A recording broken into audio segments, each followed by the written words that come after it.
What is the anatomical function of the prostate? I'm actually curious about that. Like, what is its actual reason for existing? Yeah, it's a sex organ.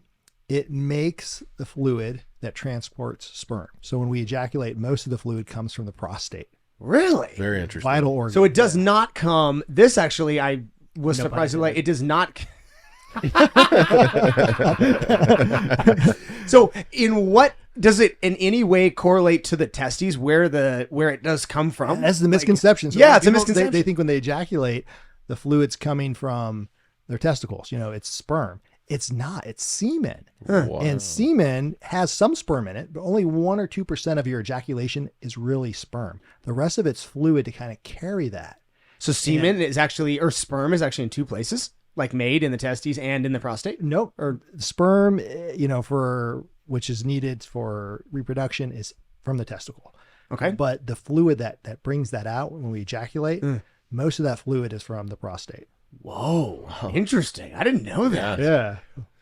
It's so incredible to me that just looking at human beings, there's an endless amount of information that you don't know. And as knowledgeable as you are, I'm sure you still learn things each and every time you operate or each time how long have you been doing this? You said 10 years? I trained for 6 years. Okay. And then 10 years in my own private practice. So 16 years I've done urology now. Wow. Pretty cool. What drove you to that specialty?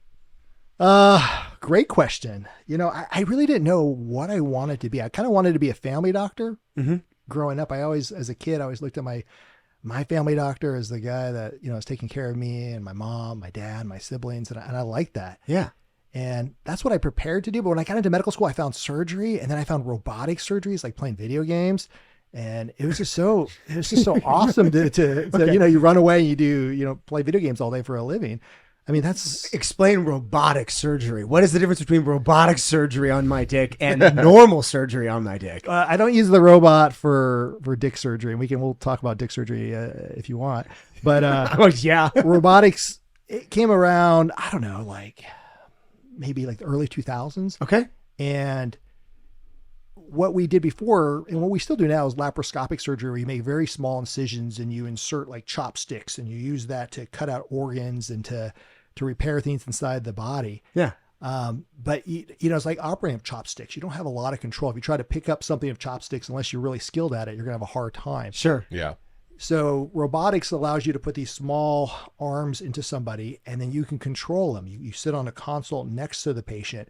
Is it actually like a controller? You use the analogy of a video game. It is. You use a controller like a video game? They're like power gloves.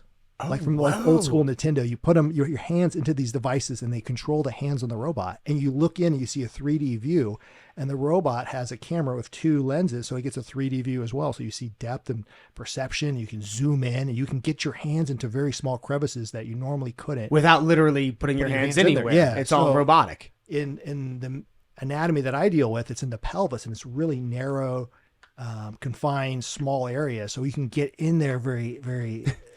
and very important that you get in there efficiently without nickings and without making a big incision either. So it's an easier recovery. Right. Yeah. So I do a lot of really fun, cool surgeries. I get to cut out cancer. How badass is that, man? That's my job. I cure people from their cancer. So yeah, this reminds me of. Do you remember Prometheus? Did you see that Prometheus, the alien movie where the chick has to go into the robot and it does surgery on her to remove the alien? Mm-hmm. It doesn't matter. I remember when I saw it, I was like, wow, that's amazing. We're getting to that point. It's incredible if we're ever going to get there. We're getting there. Yeah, robots are going to take over. I mean, it's inevitable. It's going to happen. The efficiency and the lack of and then the question variable for error. Is autopilot going to happen? When is that going to come out? Where the robot starts the case, does the case. Like a complete AI solution? I think we're going to see that in our lives. Oh, yeah. Do you think it's a good thing? Absolutely. I think, it's a renaissance of new technology, and it's been amazing to be part of.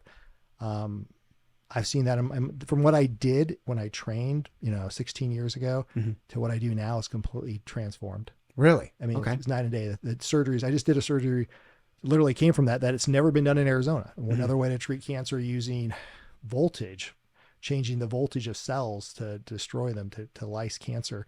And I mean, just crazy things that are coming out left and right. It's awesome. Yeah, it is awesome.